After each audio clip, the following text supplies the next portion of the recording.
जय हो टाळी वाजवा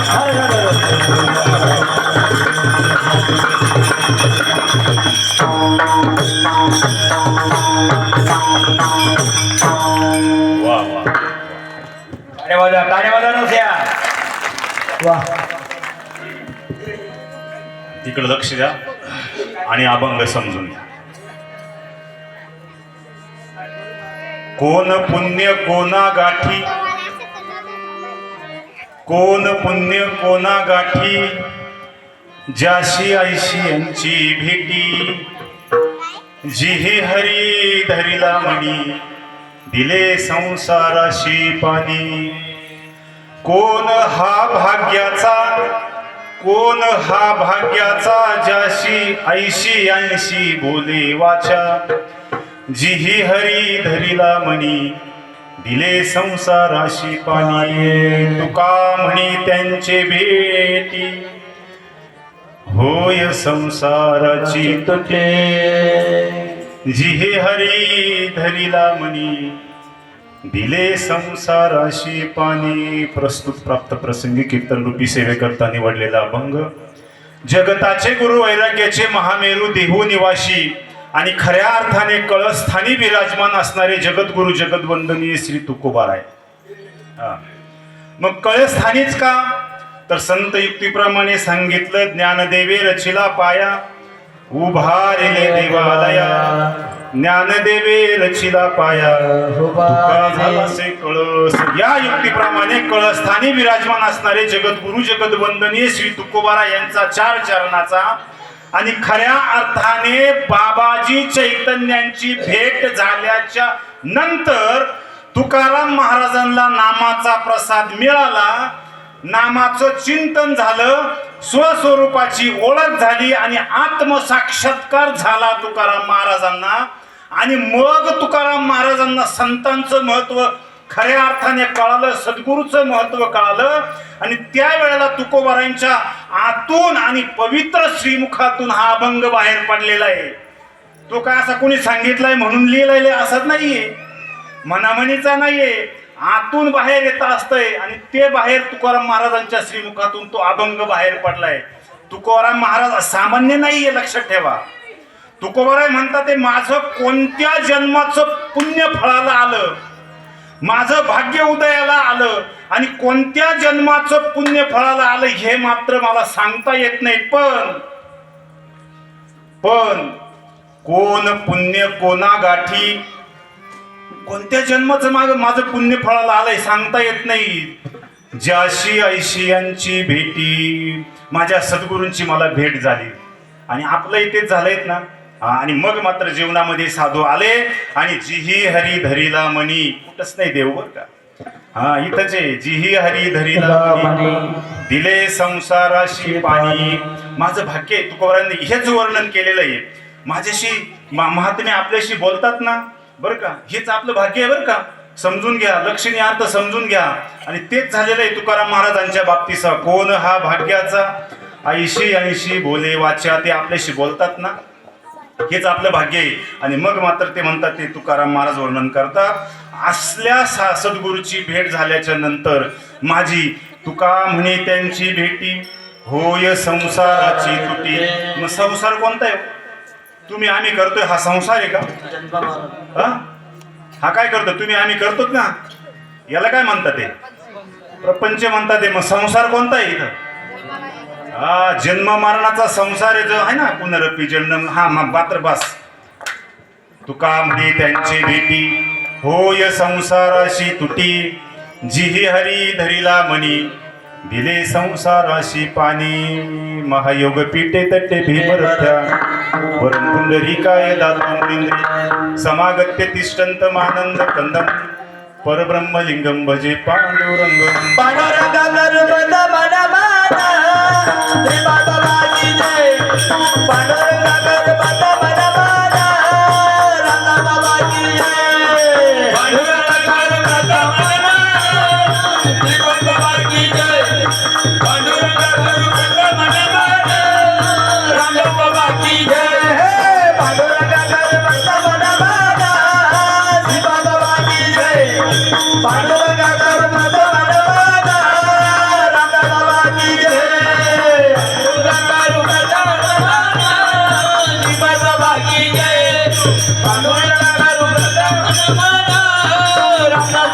जय.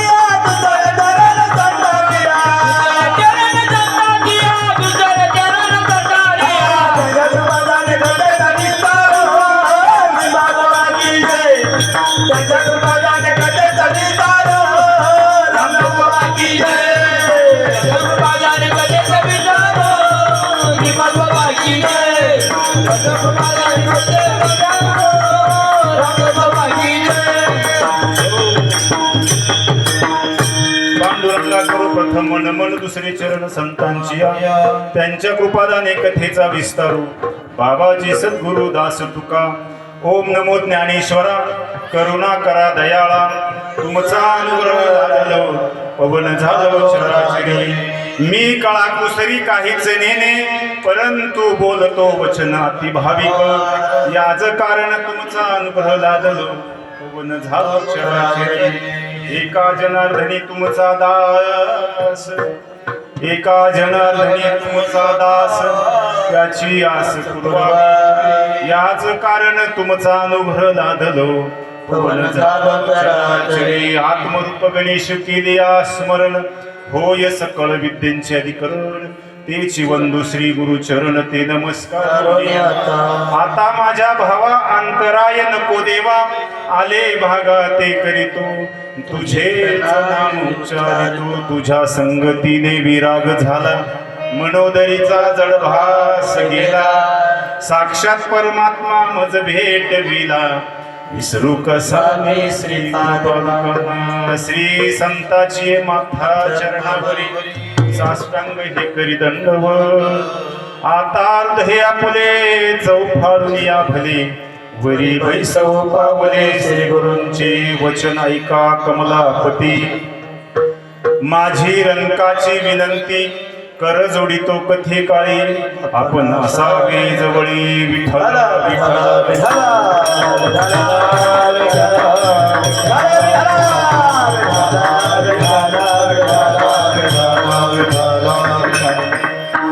कोण पुण्य कोणा गाठी ज्याशी 80 यांची भेटी जिही हरी धरिला मनी दिले संसाराशी पाणी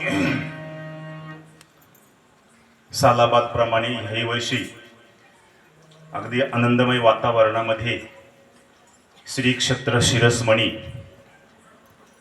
या ठिकाणी हा संत वैष्णव मेळावा पार पडतो आहे. आजचा सेवेचा पहिला दिवस आहे. त्रितपपूर्ती सोहळा म्हणजे जवळजवळ 36 वर्षामध्ये पदार्पण आहे आणि या 36व्या वर्षामधील पहिल्या दिवसाची कीर्तन रूपी सेवा आपल्या सगळ्यांच्या आशीर्वादाने माझ्यासारख्या सामान्य जीवाकडे तुम्ही सुपूर्द केली. तुम्हा सर्व सज्जन मायबाप्पांची सेवा करण्याचा योग या ठिकाणी मला प्रदान केला आणि म्हणून सर्वप्रथम मी सर्वांना या ठिकाणी धन्यवाद देतो. परमादरणीय सच्चिदानंद श्रीपाद बाबा आणि परमादरणीय सच्चिदानंद रामदास बाबा या दोनही महात्म्यांच्या संपूर्ण कृपा आशीर्वादाने आपल्याच गावातील बाबांच्या नंतर एक परखड असं नेतृत्व गोरख सर आहेत, कैलास नाना आहेत, बरीच मंडळी आहे. मला सर्वांची नावं माहीत नाही. कोणाचा नामोल्लेख जर होत झालेला नाही तर कुणी कृपया राग भरू नये आणि हेच श्रीपाद बाबांनी आपल्याला सांगितलं, लक्षात ठेवा. आणि म्हणून गुरुवर्य गायकवाड काकी आहे, बिलाडी आप्पा आहेत, वैकुंठवासी कोळी काका आहेत, गोरख सर आहेत आणि आदरणीय वैकुंठवासी यादव दादा यांच्याही कृपा आशीर्वादाने हा वैष्णव मेळावा या ठिकाणी पार पडतो आहे. आणि आजच्या या पहिल्या दिवसाची सेवा माझ्यासारखे सामान्य जीवाकडे तुम्ही सुपूर्द केली. खरं सांगू तुम्ही खूप भाग्याचे आहात. यात शंका तीळ मात्र शंका नाही बरं का, लक्षात ठेवा. खूप भाग्याचे. कसे भाग्याचे मी तुम्हाला सर्व सांगून देतो. आणि विचार करा, तुम्ही एवढे भाग्याचे असताना मला तुमची सेवा करण्याचा योग मिळालाय सर, बरोबर आहे ना? है ना? तुम्ही भाग्याचे नाही, तुम्ही परम भाग्याचे, लक्षात घ्या. पण मला तुमची सेवा करण्याचा योग मिळाला, मी किती भाग्याचा असेल. परे माझा दैवा पारडाई, परे माझा दैवा पारडाई, परे माझा दैवा पारडाई, परे माझा दैवा पारडाई. तुका मन माझा घराची सेवा, तुका मन माझा घराची सेवा, माझा दैवा पारडाई, परे माझा दैवा पारडाई, परे माझा दैवा पारडाई, परे माझा दैवा पारडाई.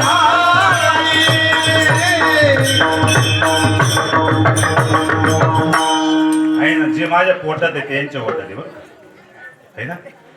तुका म्हणे मज घडो त्यांची सेवा, तरी माझ्या दैवा पार नाही. या युक्तीप्रमाणे तुम्हा सर्वांची सेवा करण्याचा योग मिळाला, मी माझं परम भाग्य समजतो. आणि कीर्तना सेवेला या ठिकाणी सुरुवात करूया. विठ्ठल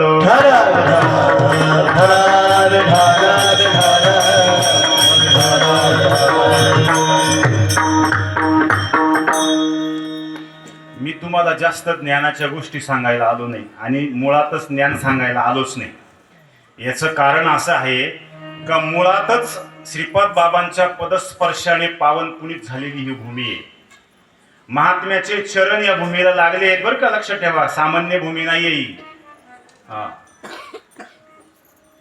श्रीपाद बाबा रामदास बाबांचे चरण कमल या भूमीला लागलेले आहे. आणि महात्मा एवढा पॉवरफुल आहे. मी बोललो मगाशी, जास्त मी ज्ञान सांगत नाही.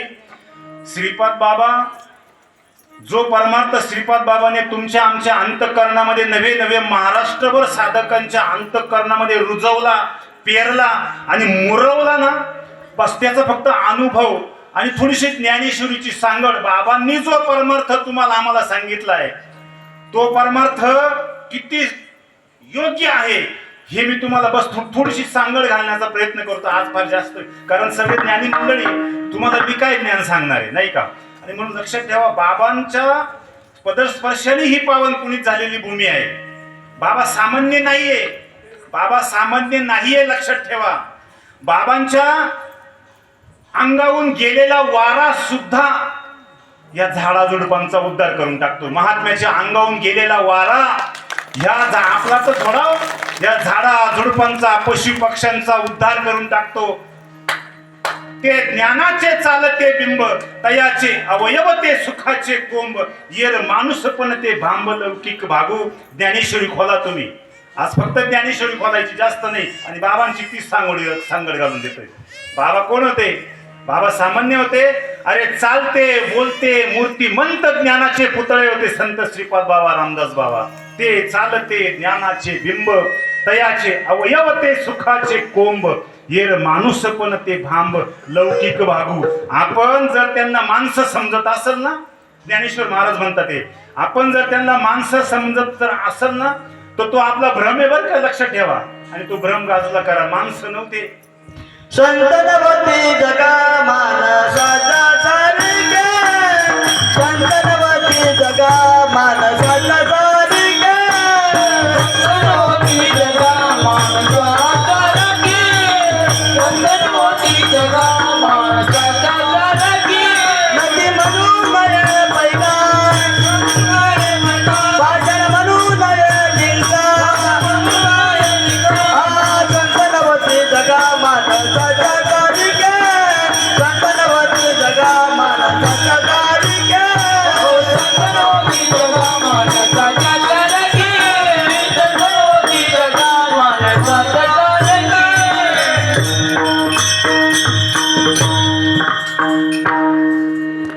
कोणत्याही शुभ कार्याची सुरुवात कोणापासून आहे? तुम्ही बोलत चला, तुम्ही बोलले तर बरं होईल. तुम्हाला कीर्तन जास्त कळत, चुकलं तरी चालत, काही घाबरायचं कारण नाही, चुकलं तरी चालत. कोणत्याही शुभ कार्याची सुरुवात कोणापासून आहे? गणपती बाप्पापासून. गणपती बाप्पाचं स्वरूप काय आहे? काय स्वरूप आहे? ओंकार प्रधान रूप गणेशाचे. काय स्वरूप आहे गणपती बाप्पांचं? ओंकार स्वरूप आहे. कोणाचं? गणपती बाप्पांचं. आता चला, ज्ञानेश्वर महाराजांचं स्वरूप काय? आता तर सुरुवातीलाच बोललो ना, ओम नमो ज्ञानेश्वरा. ना बाबा वर्णन करतात ना, ज्ञानोबारांचं स्वरूप काय आहे? ओंकार. ज्ञानोबारांचं स्वरूप सुद्धा ओंकारच आहे. आणि आता मला सांगा, तुमचं आमचं स्वरूप काय? आपलं स्वरूप काय माहिती का? होय, माझी भाषा कळते ना सगळ्यांना. बघा, आपलं स्वरूप काय आहे? बाबांनी नाही दाखवलं, बाबांनी नाही सांगितलं, हे नरा आत बघ जरा, जीव हा खरा नव्हे ही माया, तू बुद्धी दर्पणी ब्रह्म रवीची छाया. ओंकार प्रधान उच्चार होय साचार, आत बघ कैसा तो शब्द अवंगमय, सोहम सोहम ऐसा. तुमचं आमचं काय स्वरूप? अहो कोण आहे तुम्ही? अहो तुमचं आमचं स्वरूप आहे तेच आहे जे ज्ञानोबारांचं स्वरूप आहे, जे गणपती बाप्पांचं स्वरूप आहे. तुमचं आमचं स्वरूप बाबांनी नाही दाखवलं, बाबांनी नाही दाखवलं. केवढं आहे तुमचं स्वरूप? ज्ञानेश्वरी सांगती. आता आपण बघा, ज्या वेळेला लपाछपीला काय म्हणतात तुमच्या लपाछपी खेळतो ना आपण, लहानपणी खेळलो ना, खेळलो ना. लपाछपी काय बोलतात ते बाबा नाना तुमच्याकडे? पकडा म्हणजे काय करायचं, एकावर असे 10-12 मुलं असतात आणि ते एकावर राज्य असतं, त्यांनी जायचं बाजूला आणि यांनी बाकीच्यांनी लपून बसायचं आणि त्यांनी शोधायला यायचं, नाही का? आणि त्याला लपाछपी म्हणतात. मग हे सगळे जे लपताय ना, जे बाकीचे गडी गेलेले लपायला, हे कुठं लपताय हो? कोण झाडाच्या आड लपतय, कोण घरात लपतय, कोण ते घरामध्ये ते दाण्याचे थप्पी लावलेली असते ना दाण्यांची, त्याच्या आड लपतं, कोण गाडीच्या आड लपतं, कोण भिंतीच्या आड लपतं, कोण मंदिराच्या आड लपतय ना, आणि हे शोधायला येत आहे. बरोबर आहे ना? बरोबर आहे ना? मग तुमचं स्वरूप केवढं आहे मी तुम्हाला सांगू का? ज्या वेळेला आकाशाला लपंडाव खेळायचा असेल त्यावेळेला ते कोणाच्या आड लपतंय? पंचतत्व आहेत, बरोबर आहे? 5 तत्वांपैकी आकाश हे तत्व आहे, सगळ्यात मोठे आहे का? बरोबर आहे ना? आकाश तत्व केवढं आहे? सगळ्यात मोठं आहे. आता मला सांगा, मग आकाशाला जर लपंडाव खेळायचा असेल तर ते कोणाच्या आड लपतंय? तुम्ही म्हणशाल, विचार करशाल, आता बाबा थंडीचे दिवस गेले, आता उन्हाळ्याचे दिवस, थंडीचे दिवस गेले पाठीमागे, बरोबर आहे ना? थंडीच्या दिवसामध्ये माणसाला रात्री झोपण्यासाठी कशाची गरज आहे? अंथरूण आणि पांघरूण, बरोबर आहे ना? हा, म्हणजे अंथरूण जेवढा माणूस असला तेवढं अंथरूण असलं तरी चालेल, पण थंडीच्या दिवसामध्ये जेवढा माणूस आहे त्याच्या कमीत कमी 1.5 पट तरी पांघरून पाहिजे. हे बरोबर का? कारण का थंडी जास्त असते, मग तो पाया खालून गोळा करून घेतो, डोक्या खालून गोळा करून घेतो, बघा इकडून घेतो, असं इकडून घेतो, असं सगळं गोळा करून घेतो. म्हणजे जेवढा माणूस त्याच्या 1.5 पट पांघरून असायला पाहिजे, बरोबर आहे ना? मग हे आकाश तत्व एवढं मोठं आहे, याला पांघरुणाची गरज आहे का? बरं, याच्यापेक्षा असं कोणी काय मोठं आहे बस समजा का त्याला पांघरून घालू शकेल? असं काय आहे? आकाश लहान आहे का? आकाश छोटे आहे आणि त्याला पांघरून घालायचंय, सोपं आहे का एवढं? अशी जगामध्ये कोणती वस्तू आहे, या त्रिभुवनामध्ये अशी कोणती वस्तू आहे जी आकाशाला पांघरून घालू शकेल?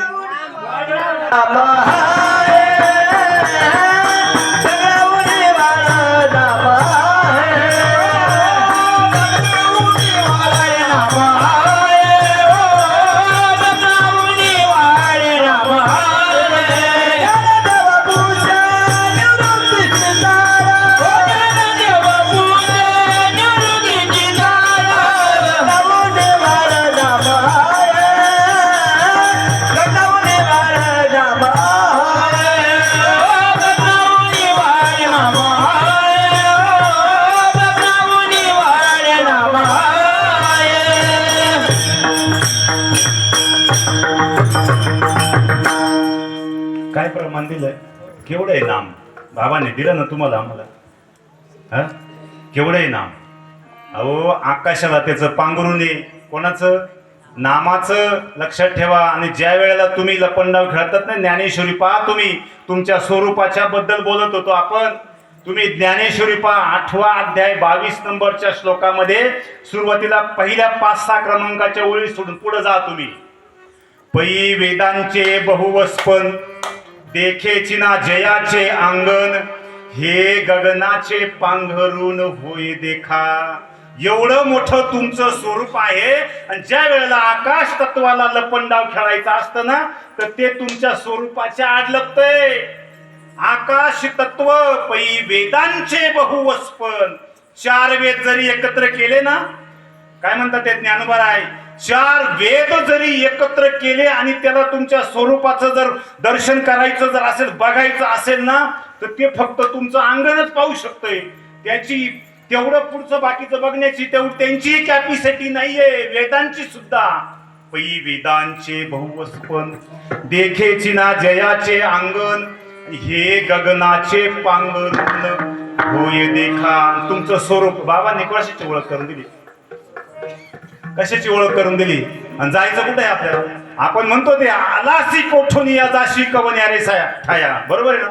म्हणायला काय लागते? उचलली जीभ लावली टाळ्याला. एवढं अवघड आहे ते? एवढं अवघड आहे? आलासी कोठून या जाशी कवन्या रे ठाया, घरदार नाही तुझे अवघी लटकीच माय. हे तर आपलं सगळ्यांचंच पाठ आहे. पण मग जायचं कुठे आहे का माहिती? जायचं कुठे आहे? बाबांनी नाही सांगून दिलं? बाबांनी काय ठेवलंय मला सांगा बरं? काय ठेवलंय बाकी? काय ठेवलंय बाबांनी? अहो काहीच नाही हो. तुम्हाला बाबांनी त्याच वेळेला त्यांच्यासारखं करून सोडलेले बरं का. महात्मा पॉवरफुल आहे, लक्षात ठेवा. आणि म्हणून सांगतो आपल्याला जायचं कुठे, आपल्याला सुद्धा स्वरूपाच्याच गावाला जायचंय. पण स्वरूपाच्या गावाला जात असताना दृश्याची आडकाठी येऊ शकते.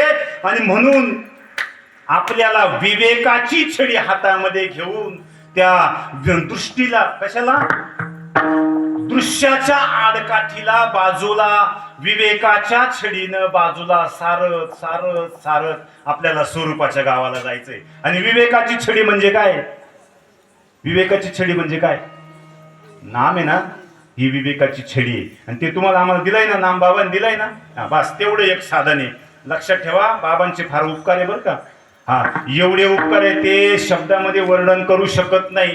कितीही शब्दांनी श्रीमंत असलेला साधू, शब्दांचं भांडार ज्यांच्याकडे आहेत ना, पण तरी सुद्धा संतांचे जे उपकार आहेत ना, संतांचे उपकार, श्रीपाद बाबा, रामदास बाबांचे तुमच्या आमच्यावर एवढे उपकार आहे ना, ते शब्दामध्ये वर्णन करू शकत नाही. राजावर लक्षात घ्या. संतांचे उपकार मद निरंतर जागवी, मद निरंतर जागवी, मद निरंतर जागवी. काय सांगू आता संतांचे उपकार मद निरंतर जागवी, मद निरंतर जागवी, मद निरंतर जागवी. काय सांगू आता संतांचे उपकार मज निरंतर जागविती. लक्षात घ्या. अहो, निस्ता सद्गुरूचा फोन जरी आपल्याला आला ना, भगवान बाबा साधूचा निस्ता फोन जरी आपल्याला आला ना, तर समजून जा आपलं जीवन कृतार्थ झालं. काय बोलतोय मी, आपल्या सद्गुरूचा आपल्याला नुसता फोन जरी आला ना, तर समजून जायचं आपलं जीवन कृतार्थ झालं. पण नाही, आपल्याला आपल्या श्रीगुरूंचा फोन नाही येत, आपल्याला महात्म्याचा फोन नाही येत, आपल्याला साधूचा फोन नाही येत, आपल्याला येतो बाकीच्या सगळ्या जांजाळाचा फोन. कसं चाललंय, कसं चाललंय, कसं चाललंय, कसं चाललंय. हा बी इकडून म्हणतो खुशाल आहे. खुशाल आहे भाई तुम्ही, आपण खुशाल आहे. कोण आहे खुशाल? अहो, आता तुम्ही विस्तवावर बसलेले, विस्तवावर झोपलेत, झोपता ते तुम्ही असं वाटतंय का? असं वाटतंय? ज्ञानेश्वरीचा 9वा अध्याय खोला बरं. म्हणून मृत्यू लोकी सुखाची कहाणी, ऐकिल कोणी श्रवणी, कैशी सुख निद्रा अंथुरणी. इंगळावरती झोपलेले ते असं वाटतंय का? काय नाही. एवढ्या मोठमोठ्या दानकेनं ज्ञानेश्वर महाराज म्हणतो, फटके मारतो मी. कोणाची आई घेऊन जातो, कोणाचे वडील घेऊन जातो, कोणाचा भाऊ घेऊन जातो, कोणाचा मुलगा, कोणाचा पती, कोणाची पत्नी घेऊन जातो, तरी सुद्धा सुधरत नाहीये. कशाच्या घराच्या जोरावर का भोगाच्या जोरावरती विसरलेले आहेत मला. ज्ञानेश्वरीच्या 9व्या अध्यायामध्ये खालून 2 नंबरच्या श्लोक मध्ये सांगतात ते मर हा बोलू नको बोलतात ते. मर हा बोलू नका बोलता ते. आणि मरणार नुसतं मर म्हटलं तरी राग येतो, आणि मरणार मात्र 100% ना. असली जात असते गहिवसपणे, पण आपण त्याचा विचार करत नाही. कुठं जाणार आहे आपण? केलाय काही विचार, केलाय काही तपास? आणि त्याच्यासाठी म्हणून हा मनुष्य जन्म आहे. लक्षात ठेवा, तो सार्थकी लावण्यासाठी हा मनुष्य जन्म मिळालेला आहे. फार भाग्याचे, फार भाग्याचे ज्यांना मनुष्य जन्म मिळालाय. वाया घालू नका, वाया घालू नका. आणि म्हणून त्याच्यासाठी तुम्हाला विचार करा, साधू संतांना जे पराकाष्ठा करावी लागली, तुम्हाला आम्हाला काहीच करावी लागली नाहीये. म्हणून सांगतो, तुकाराम महाराजांपेक्षाही तुम्ही एक पाऊल सरसच आहात. ज्ञानेश्वर महाराजांपेक्षाही तुम्ही एक पाऊल सरसच आहात. का म्हणून सांगतोय मी? विचार करा, तुकाराम महाराजांना कुठपर्यंत जावं लागतंय? तुकाराम महाराज अवताराला आले कुठं? ओतूरला. बरोबर आहेत ना? सगळं इथून तिथून परमार्थ रात्रंदिवस चालू होता. तुकाराम महाराजांचा भगवान पंढरीश परमात्म्यावर अधिकार होता. तुकाराम महाराज भगवान पंढरीश परमात्म्याच्या समोर जर गेले तर देव खाली मान घालत होता. विचार करा, एवढा अधिकार तुकाराम महाराजांचा आहे. एवढं सगळं असताना सुद्धा तुकाराम महाराजांचं चित्त कुठंतरी झुरत होतं. लक्षात घ्या. हा एवढं सोपं नाहीये. आणि मग मात्र तुकोबारा एका ठिकाणी खंत व्यक्त करतात एक काही आईशी दशा. कयाची दशा येईल माझ्या अंगात, कयाची दशा येईल माझ्या अंगात, कयाची दशा येईल माझ्या अंगात, कयाची दशा येईल माझ्या अंगात. पांडुरंगा तुला करते, पांडुरंगा तुला करते. आपल्याला सुद्धा तेच झालं पाहिजे. देवा आता ऐसा करी उपकार. देहाचा विसर पाडी देहाचा विचार पाणी भरा, देहाचा विचार पाणी भरा, देहाचा विचार पाणी भरा.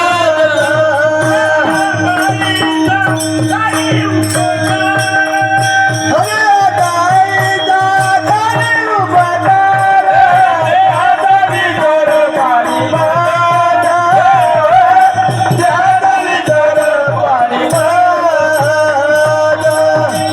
विचार पाणी भरा, देहाचा विचार पाणी भरा.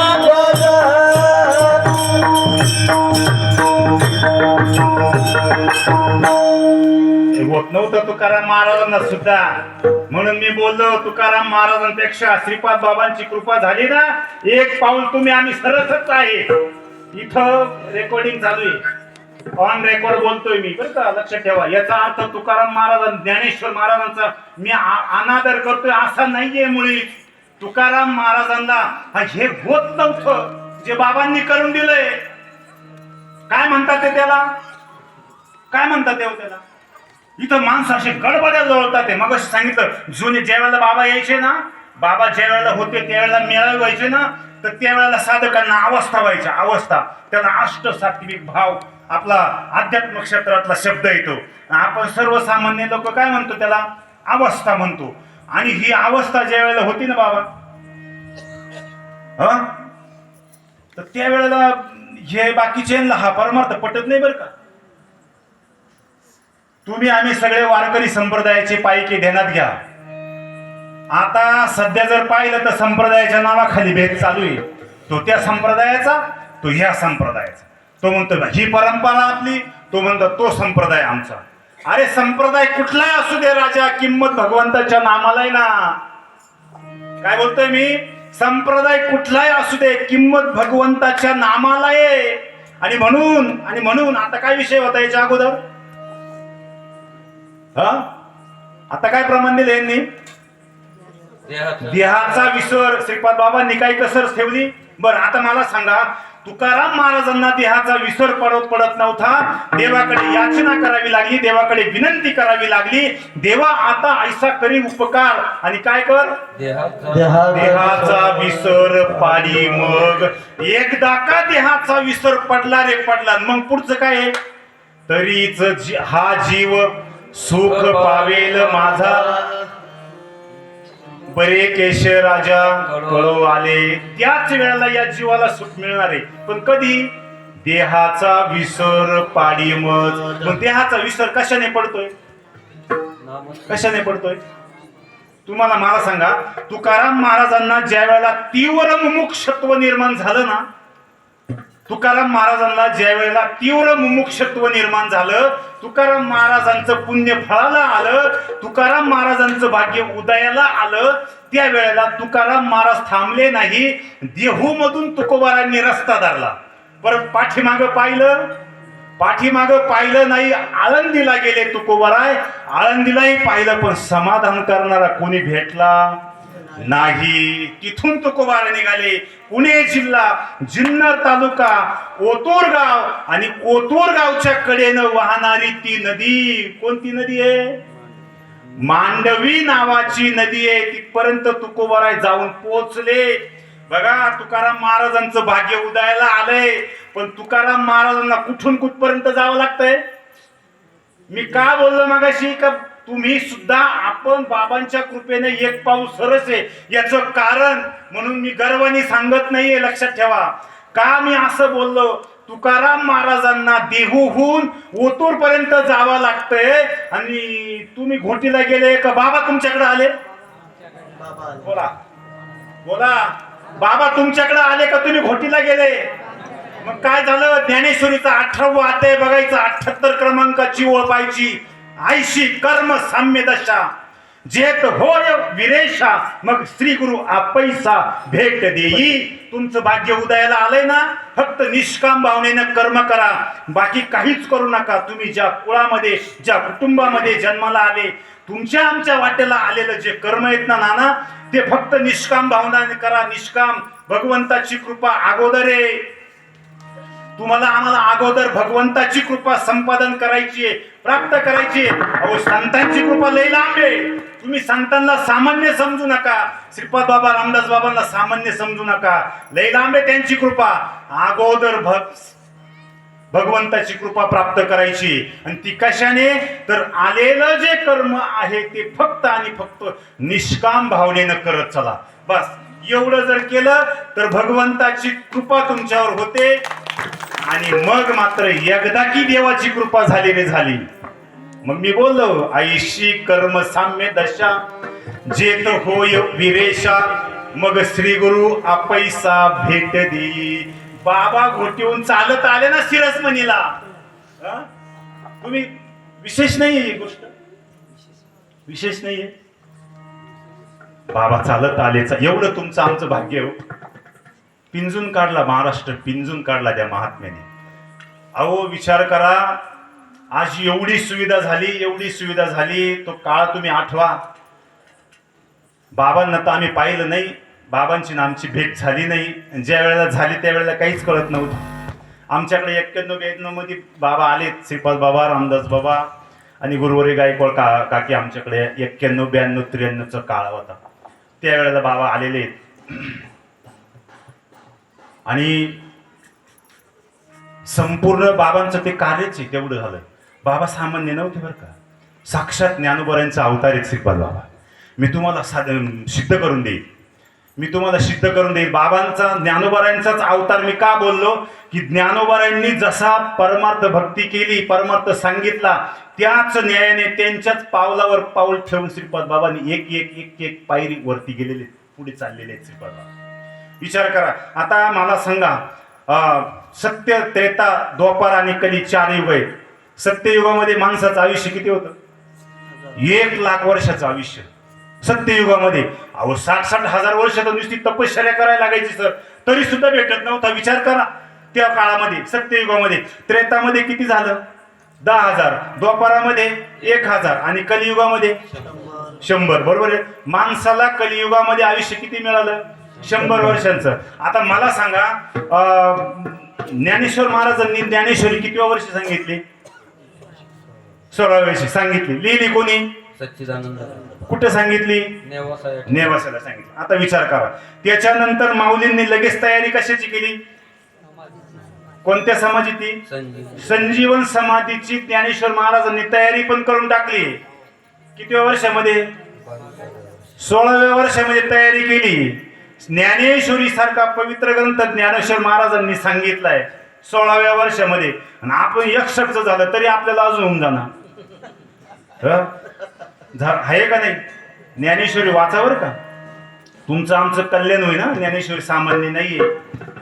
म्हणून सांगतो. आणि मग त्याच्यानंतर 2 वर्ष कोणासाठी थांबले? विनंती केली. पटापट चला पुढे, वेळ आपल्याकडे कमी.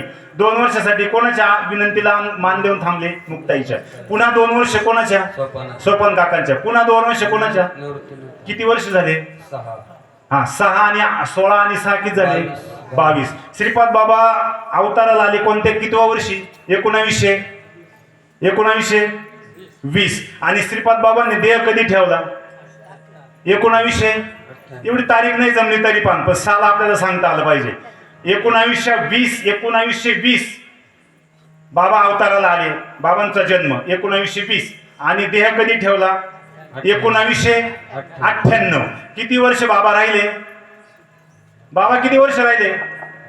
जोडा पटापट, तुम्ही जोडा म्हणजे तुम्हाला पटकन कळलं. किती वर्ष राहिले? कोणी उत्तर दिलं? बरोबर. बाबा किती वर्ष राहिले? 78. या 78 मध्ये ज्ञानेश्वर महाराजांचे 22 प्लस करा, जोडा. किती झाले? किती झाले? मग श्रीपाद बाबा कोण होतं? माझा श्रीपाद भगवंत, माझा श्रीपाद भगवंत, माझा श्रीपाद भगवंत, माझा श्रीपाद भगवंत, माझा श्रीपाद भगवंत, माझा श्रीपाद भगवंत, माझा श्रीपाद भगवंत,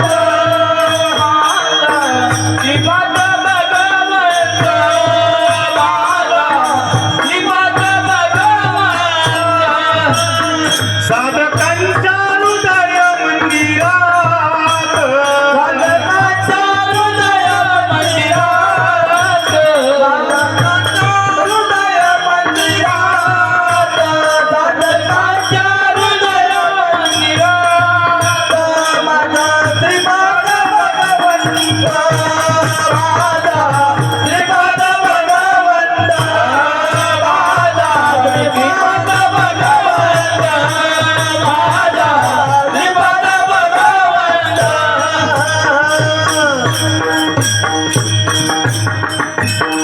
बाबा सामान्य नाहीच आहे, हो जा. कोण काय म्हणत असेल, कोण काय म्हणत असेल, जा.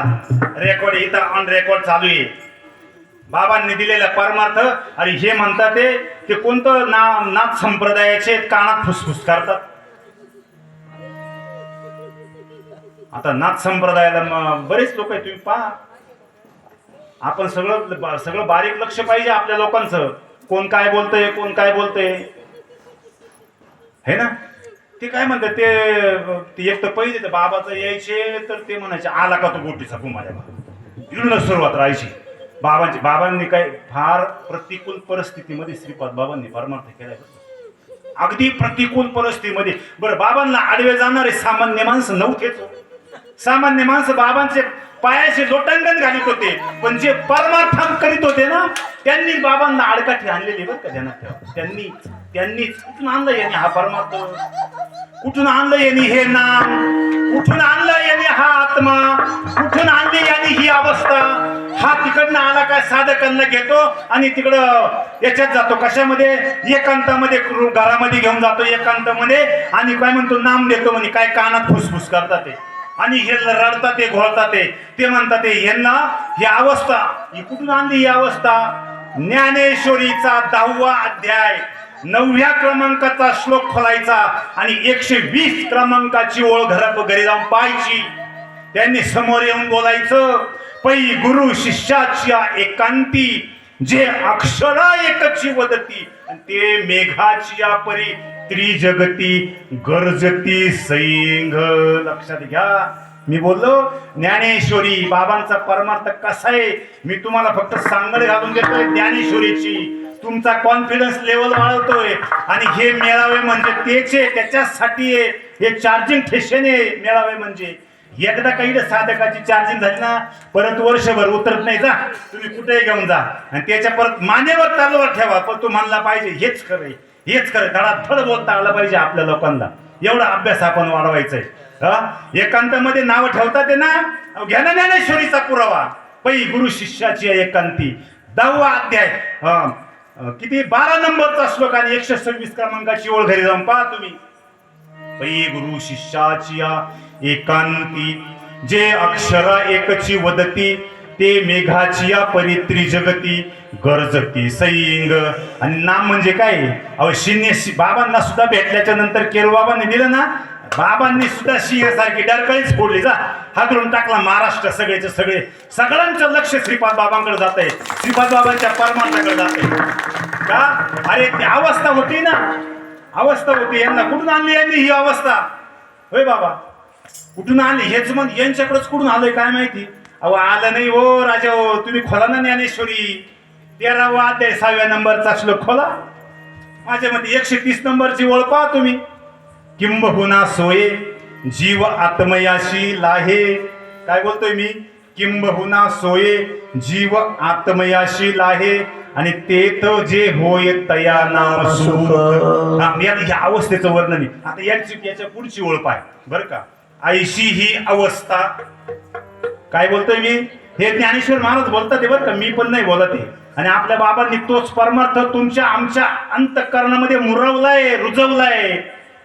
आणि ऐशी ही अवस्था न जोडता पार्था जे जी जे हेची सर्वता दुःख जाण. अरे ती स्थिती जर प्राप्त होत नसेल ना जीवनामध्ये, मनुष्य जन्माला आल्याच्या नंतर ती स्थिती जर तुम्हाला आम्हाला प्राप्त होत नसेल ना, अहो त्याचं जीवन व्यर्थ सांगितलं ज्ञानेश्वर महाराजांनी.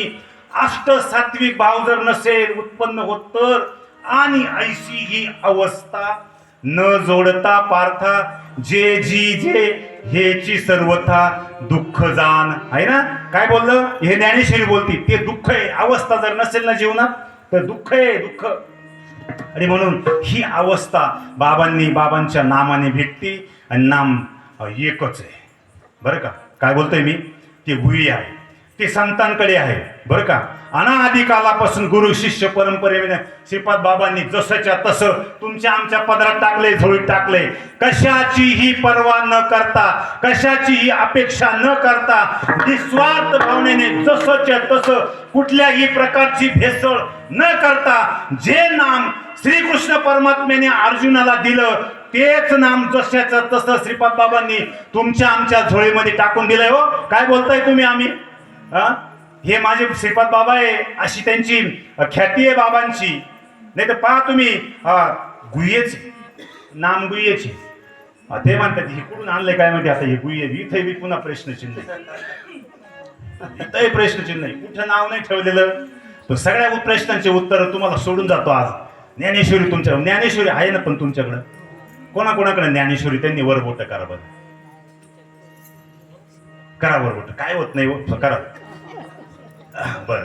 आहे ना बरं, ज्यांच्याकडे नाही त्यांनी घ्या, ज्यांच्याकडे नसेल ना त्यांनी घ्या. ज्ञानेश्वरी वाचा बरं, तुमच्या जीवनाचं कल्याण कल्याण. आणि आपला परमार्थ किती योग्यतेचा आहे, किती श्रेष्ठ आहे बाबांनी दिलेलं तुम्हाला आम्हाला, तुम्हाला ज्ञानेश्वरी मध्ये कळलं. आणि नाम हे गुह्यच आहे आणि नाम एकच आहे. मंत्र लाखोनी आहे. काय बोलतोय मी, काय बोलतोय मी, मंत्र लाखोनी आहे. तंत्र मंत्र यंत्र सांगतील लक्ष परी, प्रत्यक्ष राम कुणी ना करी. प्रत्यक्ष राम दावीन धरीन त्याचे पाय, अनेकांची चाड कायमच. नामदेवराय वर्णन करतात बरं का. अहो तंत्र मंत्र यंत्र सांगणारे तर पायलीला 15 दमडीला 16 येत ना, पण नाम सांगणारा ऐकलाय का. नाम एकच आहे आणि ते गुह्य आहे. ज्ञानेश्वरीचा 4था अध्याय 9 सुरुवातीला 9व्या क्रमांकाची ओळ पहा. जे न सांगे पिता वसुदेवाशी, जे न सांगे माता देवकीशी, जे न सांगे बंधू भैभद्राशी, ते गुह्य अर्जुना प्रती बोलतसे. ज्ञान ज्ञान गुण गम्य, ज्ञान देवा लादले, निवृत्तीने दिदले माझ्या हाती. ते गुढ आहे, गम्य आहे, ते गुही आहे. ते श्री गुरूंच्या मुखातूनच तुम्हाला आम्हाला ऐकावं लागेल, ऐकून घ्यावं लागेल, नवे नवे त्याची प्राप्ती करून घ्यावा लागेल. अहो तुम्ही आम्ही आम्हाला घ्यावा लागेल, यात नवल नाही. काय बोलतो मी, तुम्हाला आम्हाला शरण जावं लागेल, यात नवल नाही. साक्षात भगवान श्री रामचंद्रांना सुद्धा शरण जावं लागलं, भगवान श्रीकृष्णांना सुद्धा शरण जावं लागलं. बघा, श्री राम कृष्ण आदी करोनी, काय बोलतोय, श्री राम कृष्ण आदी करोनी, अति तत्पर गुरु भजनी, सिद्ध साधू आणि संतजनी गुरुदास्य केले. कोणी केलं, रामाला सुद्धा जावं लागलं, वशिष्ठांना शरण जावं लागलं, भगवान श्रीकृष्ण. बरं आता त्यांना असं म्हणलं का, ते म्हणतात ते आपण प्रभू रामचंद्रांना जर वशिष्ठांकडनं ते नाम घ्यावं लागलं, शरण जावं लागलं, मग आता याच्यामध्ये प्रभू रामचंद्रांचा आणि भगवान श्रीकृष्णांचा आपण काही कमीपणा करतोय का. अहो त्यांना अवताराला आले, ते बी त्यांना सुद्धा त्यांनी दाखवून दिली तुम्हाला आम्हाला, त्यांनाही त्याच वाटेनं जावं लागलं, त्याच मार्गाने जावं लागलं. आणि आपल्याला हे त्याच वाटेनं जायचंय, त्याच मार्गाने जायचंय. आणि म्हणून ज्या वेळेला तुकोबाराय त्या मांडवी नदीच्या तीरावरती जात होते, सहज चालले होते, सहज चालले होते. बस आता मात्र फायनल सापडविले वाटे, तिथंच गाठलं बरं का. जाता गंगा मस्तकी तो जाना, सोडून ठेवलंय संतांनी सगळं सोडून ठेवलंय, काही ठेवलेलं नाही. बासुंदी पुरीचं ताट तुमच्या आमच्या समोर ठेवलंय, आपल्याला फक्त घ्यायचंय मध्ये लोटायचं, बाकी काही ठेवलेलं नाही.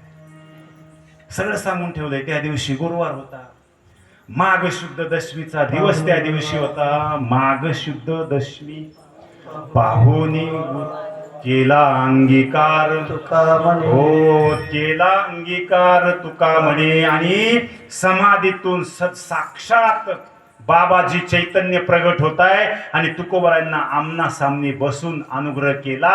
त्या बीज नामाचा उपदेश तुकोबरांच्या कानामध्ये पेरणी केली आणि तुकाराम महाराजांना त्या नामाच्या चिंतनाने अष्टसात्विक भाव झाले, स्वरूपाची ओळख झाली, आत्मसाक्षात्कार झाला.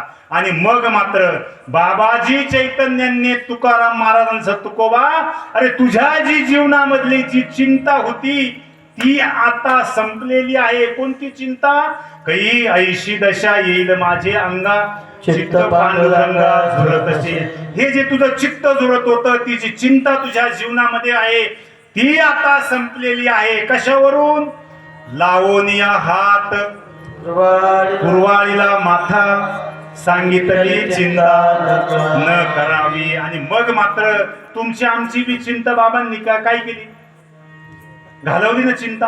काही राहिलेलं नाही, काही राहिले नाही. आणि मग मात्र तुकाराम महाराजांना जी अनुभूती आली, जी प्रचिती आली आणि साक्षात आत्म्याची तुकाराम महाराजांना ओळख करून दिली, स्वरूपाची ओळख करून दिली. आणि मग मात्र तुकाराम महाराजांच्या मुखातून ते शब्द बाहेर पडले, माझं कोणत्या जन्माचं पुण्य ते मला सांगता येत नाही, पण त्या पुण्य माझं फळाला आलं. आणि मग मात्र मला बाबाजी चैतन्यांची श्री गुरूंची भेट झाली अभंगाच्या पहिल्या.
कोण पुण्य कोणा गाठी ज्याशी ऐशी यांची भेटी. आणि आपल्यासाठी काय वेगळं आहे?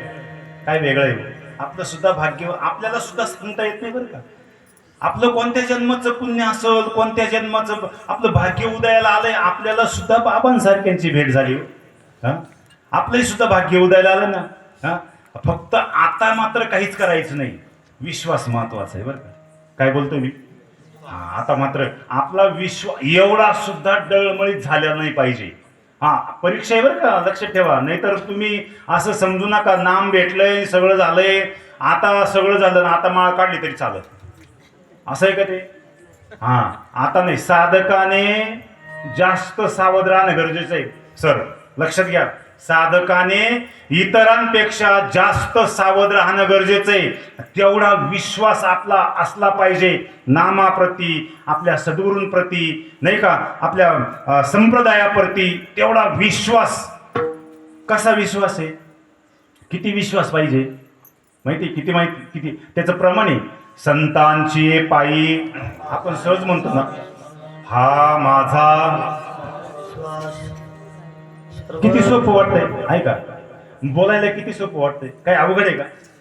कोणी बोलू शकतं ना. किती सोपं आहे. संतांची ये पायी, बोला थोडं जोरात बोला. संतांची ये पायी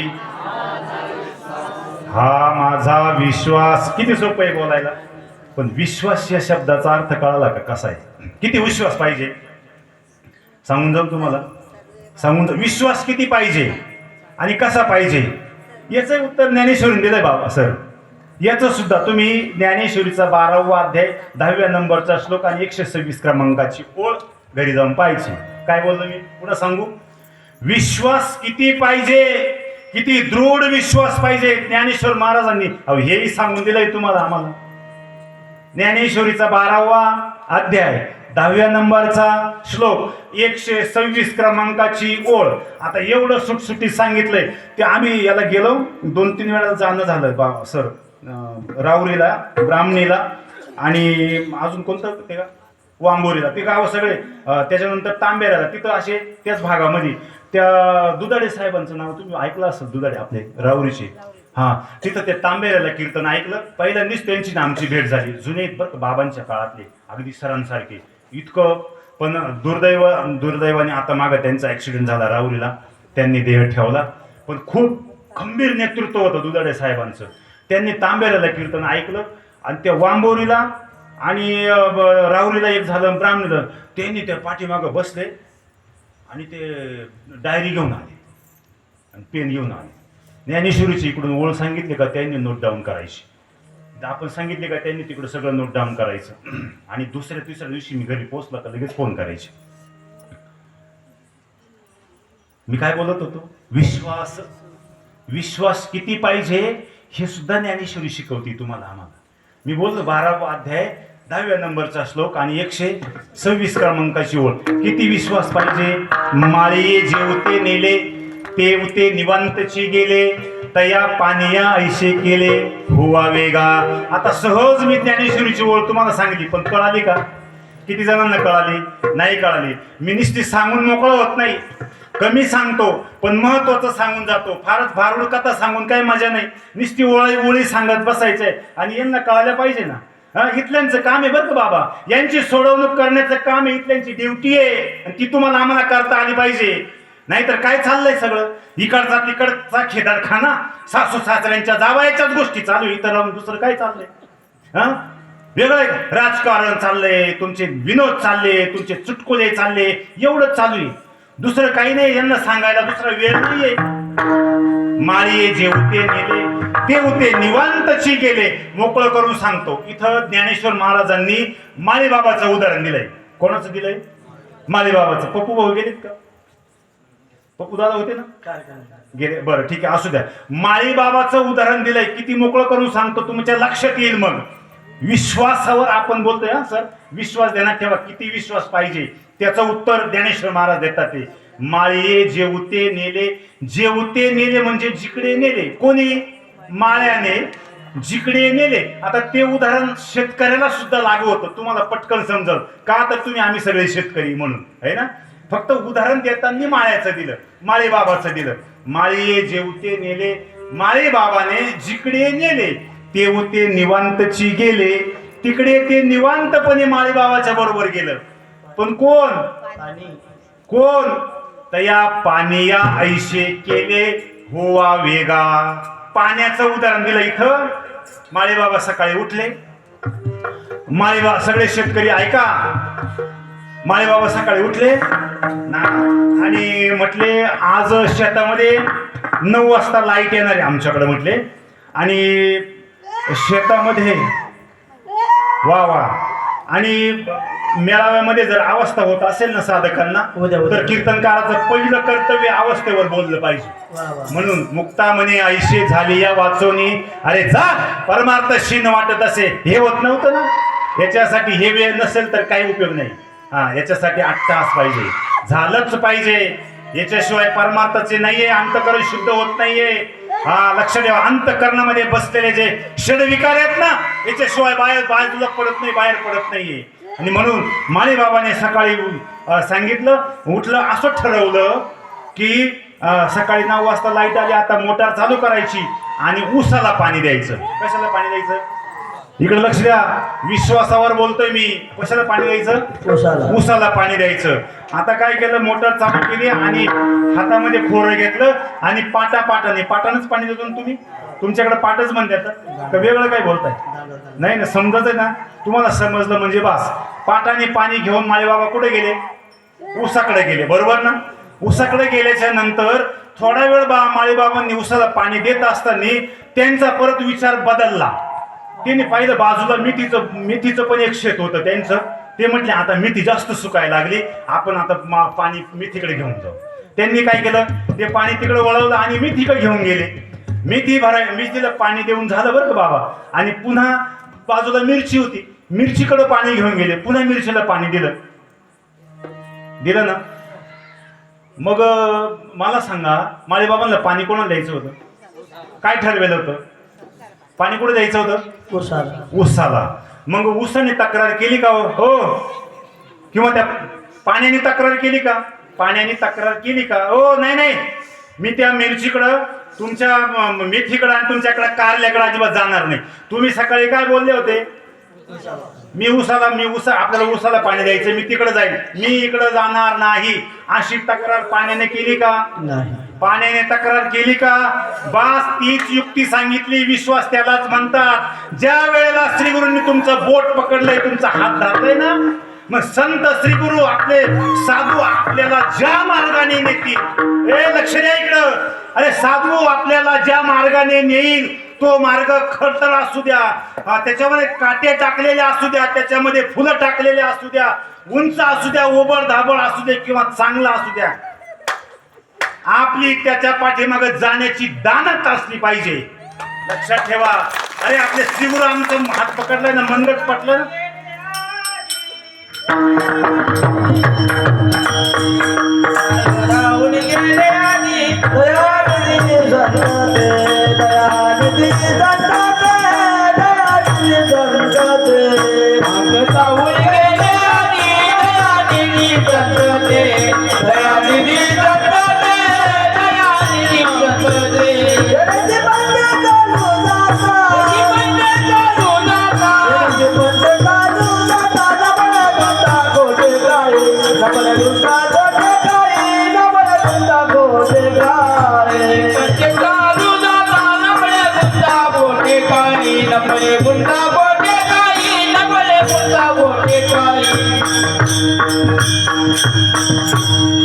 आपल्या श्रीगुरूंनी आपलं मनगट पकडलंय आणि ज्या मार्गाने, ज्या वाटेनं, ते आपल्याला घेऊन जाता येईल ना, त्या मार्गाने कुठल्याही प्रकारची तक्रार न करता त्यांच्या पाठीमागं जाण्याची आपली दानत असायला पाहिजे. त्यावेळेला आम्ही म्हणू शकतो काय, संतांची ये पायी हा माझा विश्वास, संतांची ये पायी हा माझा विश्वास, संतांची ये पायी हा माझा विश्वास, संतांची ये पायी हा माझा विश्वास. सर्व भावे दास झालो त्यांचा, सर्व भावे दास झालो त्यांचा, सर्व भावे दास झालो त्यांचा.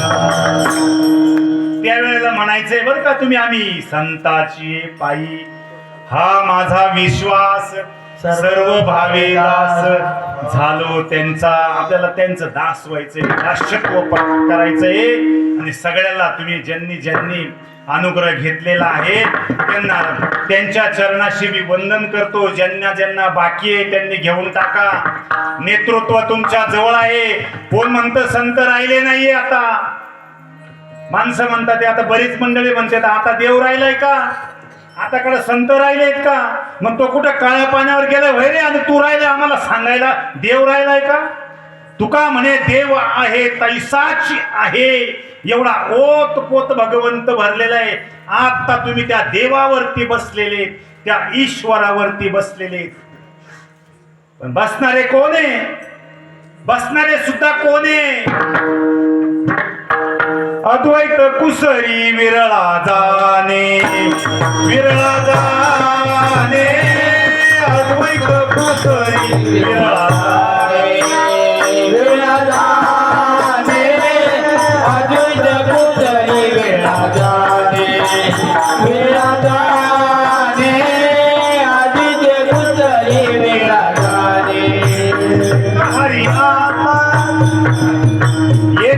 नाम हारे द्वैत नाम दोरे द्वैत नाम हरे द्वैत नाम दोरे आदत कोसळी विराजाने विरळा जाणे अद्वैत कुसळी विरळा जाणे विरळा जाणे अद्वैत कुसळी विरळा जाणे विरळा जाणे अद्वैत कुसळी विरळा जाणे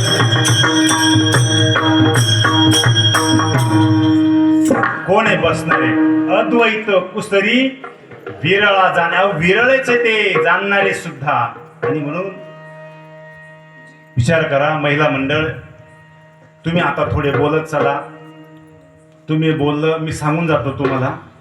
तुम्ही जर बोलले तर तुम्हाला थोडस कळल, जास्त कळल. बाबांनी तुमच्या आमच्याकडे युक्ती देऊन टाकलेली परमार्थ युक्तीच आहे. काय बोलतोय मी?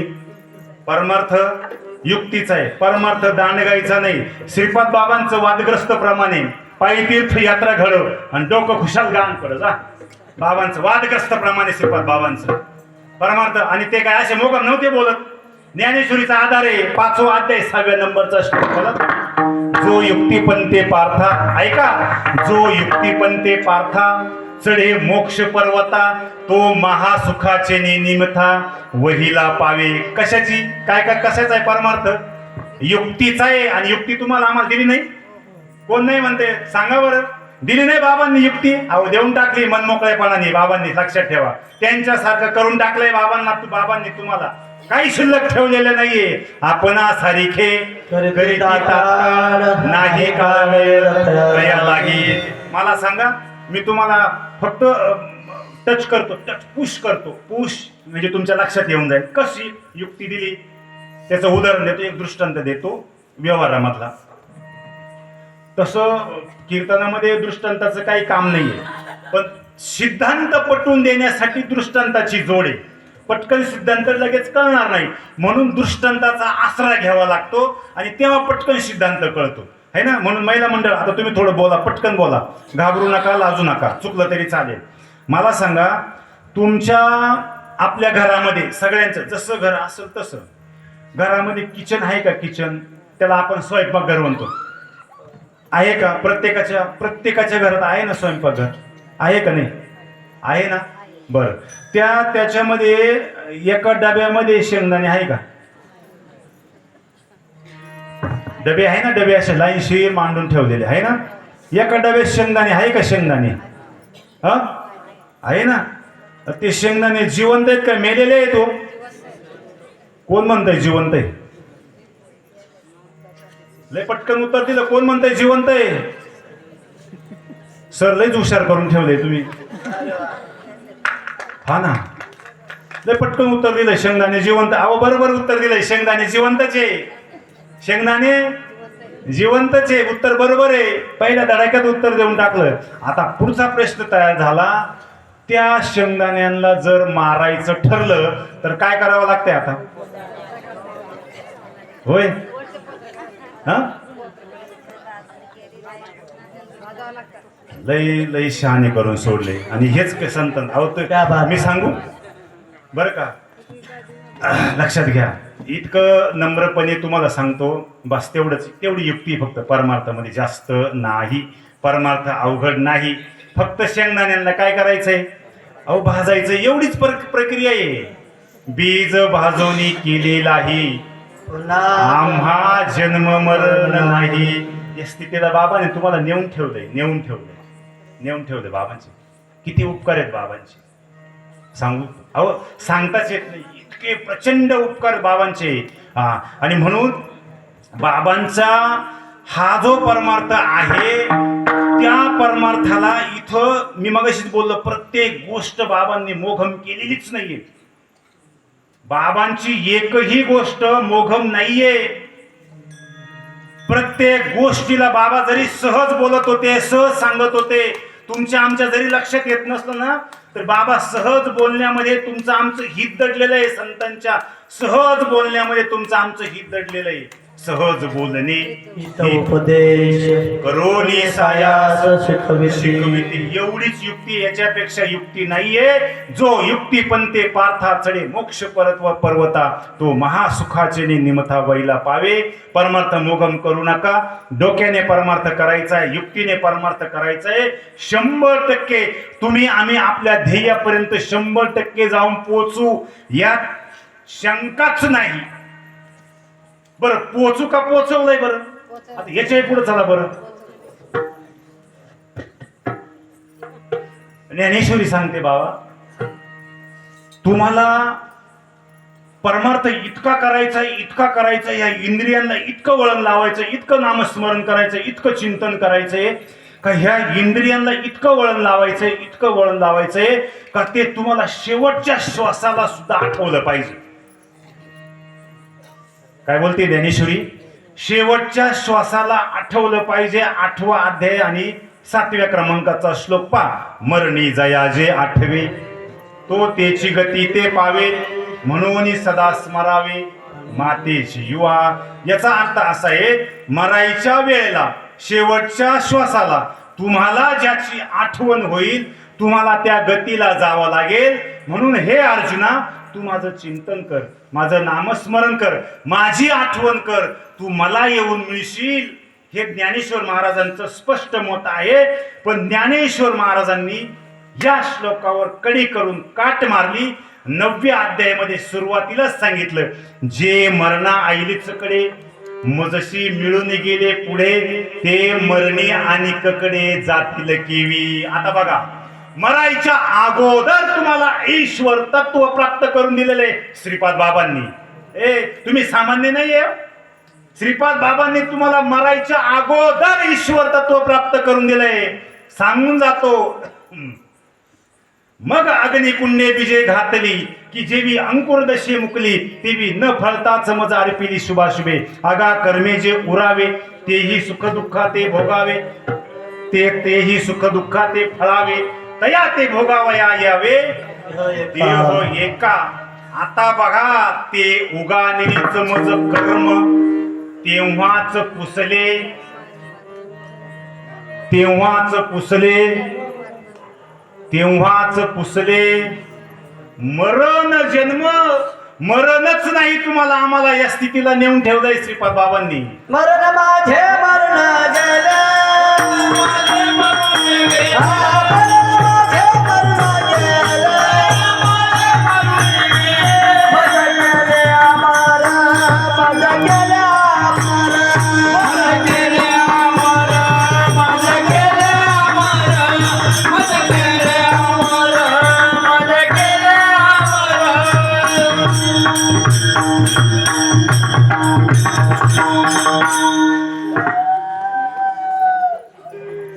स्वराज्य हा माझा जन्मसिद्ध हक्क आहे आणि तो मी मिळवणारच. कोण बोलतंय? कोण बोलतंय?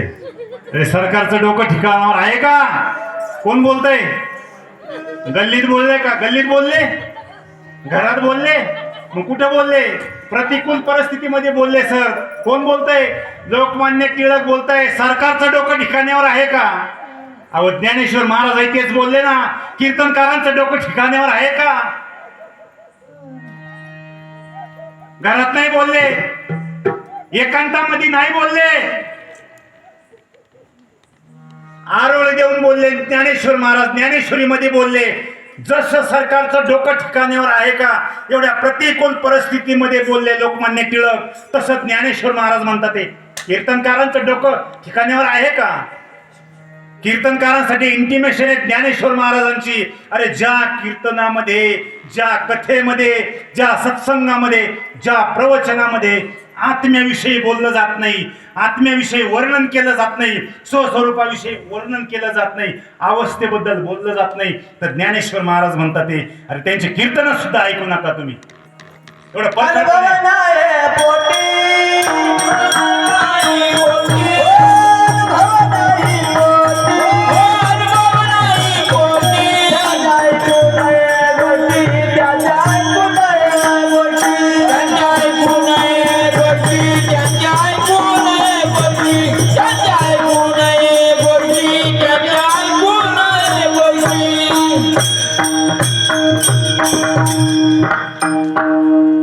11वा अध्याय 11व्या क्रमांकाच्या श्लोकामध्ये सांगितलं बरं कसं, जे आत्म्याविषयी बोलत नाही ना कीर्तनामध्ये, आता ते तुम्हीच बघा, ज्याचं त्याचं आत्मपरीक्षण ज्याने त्यांनी करा. तुम्ही कीर्तन प्रवचन भरपूर ऐकले, सत्संग ऐकले, कथा ऐकल्या, पण आत्म्याविषयी कोण बोलतंय? किती कीर्तनकार कथाकार आत्म्याविषयी बोलतात तर त्याचं ज्ञानेश्वर महाराजांनी सांगितलं, गर्जना केली, डोकं ठिकाणावर आहे का यांचं? आत्मचर्चा एक अति, आयशीये बुद्धीची भिंती, पाडवणी जयाची मती, उढाळ झाली. ज्ञानेश्वर महाराज म्हणतात ते. अरे आत्मचर्चा झाली पाहिजे, ते सांगितलं पाहिजे. इथल्यांचं कर्तव्य आहे ते सांगणं, पण इथल्यांनाच अनुभव नाही. मास्तर गैरहजर, विद्यार्थ्याची हजेरी कधी लागणार आहे हो? लागेल का? मास्तरच गैरहजर आहे, विद्यार्थ्याची हजेरी कधी लागणार आहे?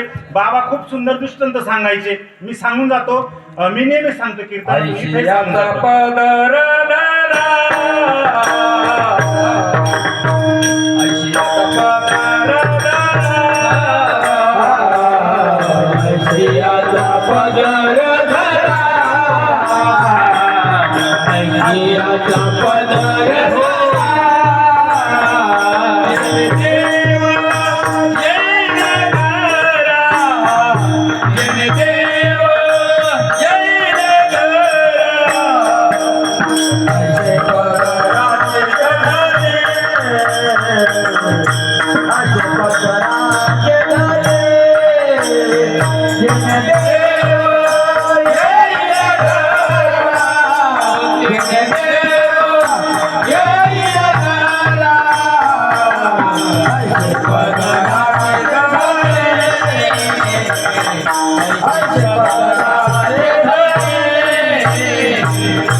आत्मचर्चा एक अथी, ऐशिये बुद्धीची भिंती, पाडवणी जयाची मती, उढाळ झाली. आत्म्याविषयी बोललं पाहिजे, आत्म्याविषयी सांगितलं पाहिजे, आत्म्याविषयी चर्चा झालीच पाहिजे कीर्तनामध्ये, सत्संगामध्ये. आणि अजून काही तुम्ही जो खटाटोप करत आहात ना, त्याच्यामध्ये विशेष करून चर्चा आत्म्याचीच झाली पाहिजे, हे ज्ञानेश्वर महाराज ठामपणे सांगतात.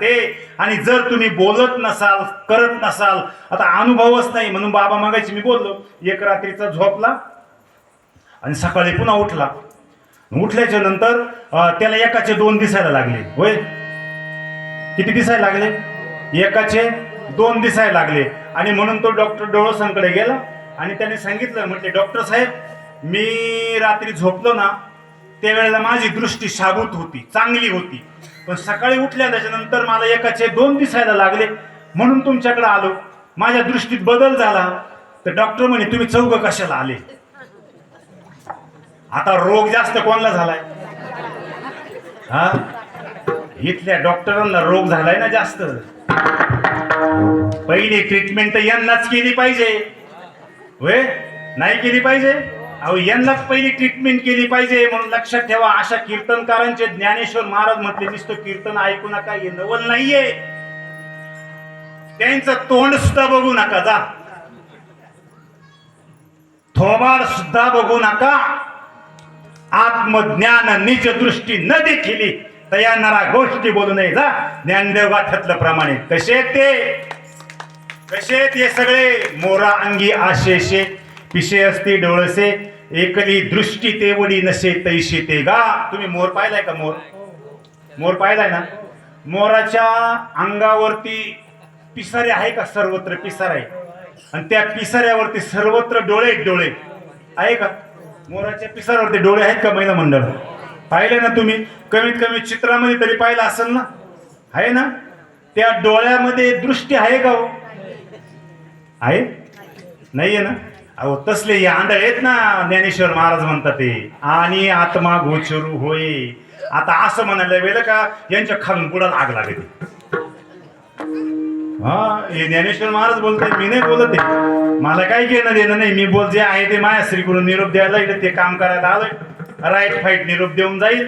कोणाला काय पटला ना पटलं मला काही घेणं देणं. तारीख पुरा मिळावी म्हणून कीर्तनच नाहीये, लक्षात ठेवा. तू कमान मद धाडिले निरपा, तू कमान मद धाडिले निरपा.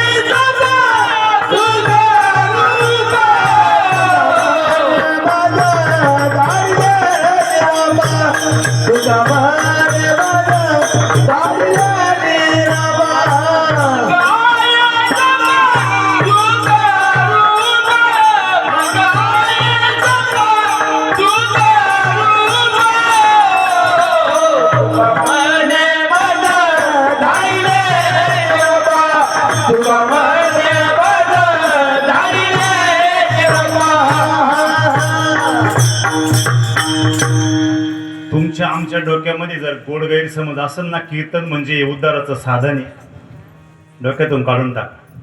हे कीर्तन उद्धाराचं साधन नाहीये, हा निरोप आहे, प्रचार आहे, दवंडी आहे, दवंडी. लक्षात घ्या, साधन वेगळंय. तुका म्हणे मज धाडिले निरोपा, मार्ग हा सोपा सुखरूप. जो कोणता सुखरूप असणारा मार्ग आहे ते जाणून घेण्यासाठी केलेलं हे सगळं प्रयोजन आहे. हा सगळा खटाटोपे आणि तो मार्ग इथून आपल्याला जाणून घ्यायचा आहे. संतांची जी पायवाटे, महात्मे ज्या वाटेने गेले ती वाट सांगण्यासाठी हा केलेला खटाटोपे, हा सगळा जो केलाय ना एवढा, त्याच्यासाठी ही योजना आहे.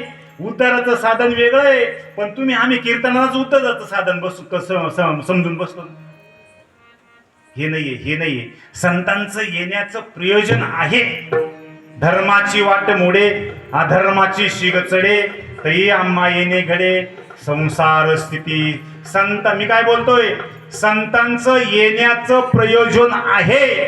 धर्माची वाट मोडे, अधर्माची शिग चढे, तई आम्हा येणे घडे, संसार स्थिती. आम्हा गा संसारी येणे, हरिभक्ती नामस्मरणे, जड मूड उद्धरणे, नामस्मरणे करून या. तर त्यांनी सांगितलं बरं का बाबा, भक्तीमध्ये जर तुम्ही काही घोटाळा केला बरं का, तुम्हाला असं वाटतंय संत लय प्रेमाने सांगतात ते, पण सगळ्या गोष्टींचा वापर करतात ते बरं का, साम दाम दंड भेद. लक्षात ठेवा. नाही तर तुम्ही म्हणशात फक्त संत लईच गरीब आहे बाबा, लईच प्रेमानं सांगतात ते.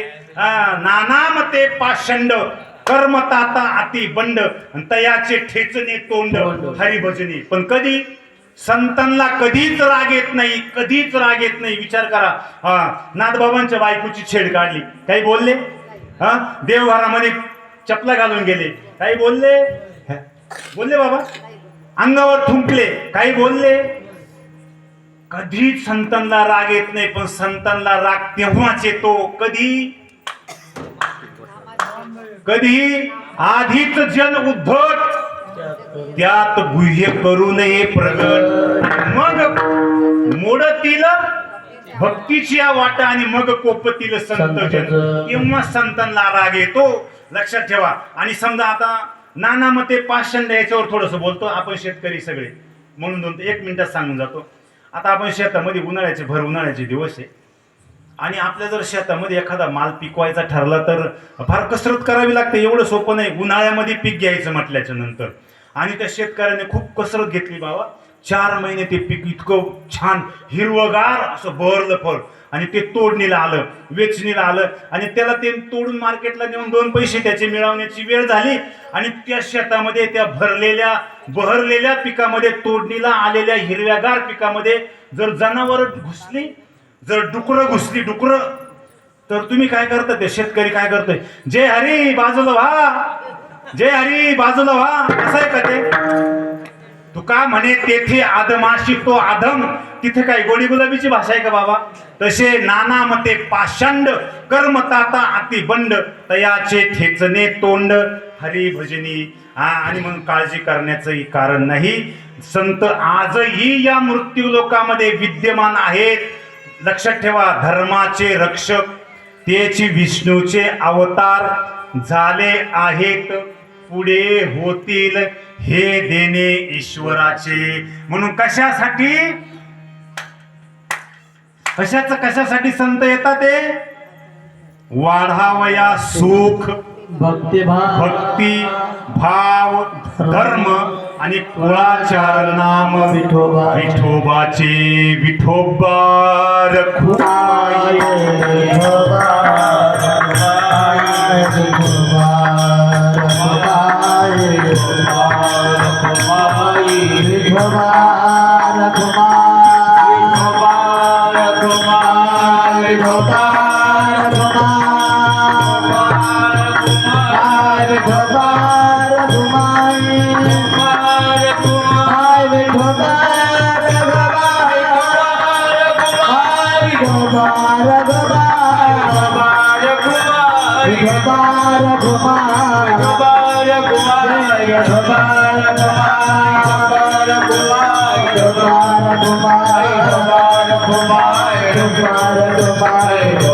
Kumar गोपाल गोपाल गोपाल गोपाल गोपाल गोपाल गोपाल गोपाल जय जय जय जय जय जय जय विठोबा रखुमाई जय जय जय जय जय जय जय विठोबा रखुमाई जय जय जय जय जय जय जय विठोबा रखुमाई जय जय जय जय जय जय जय विठोबा रखुमाई विठोबा रखुमाई विठोबा रखुमाई विठोबा रखुमाई विठोबा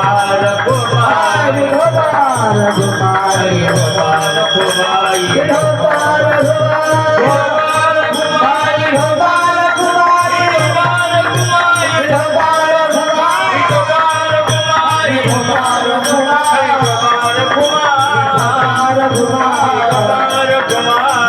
रखुमाई विठोबा रखुमाई विठोबा रखुमाई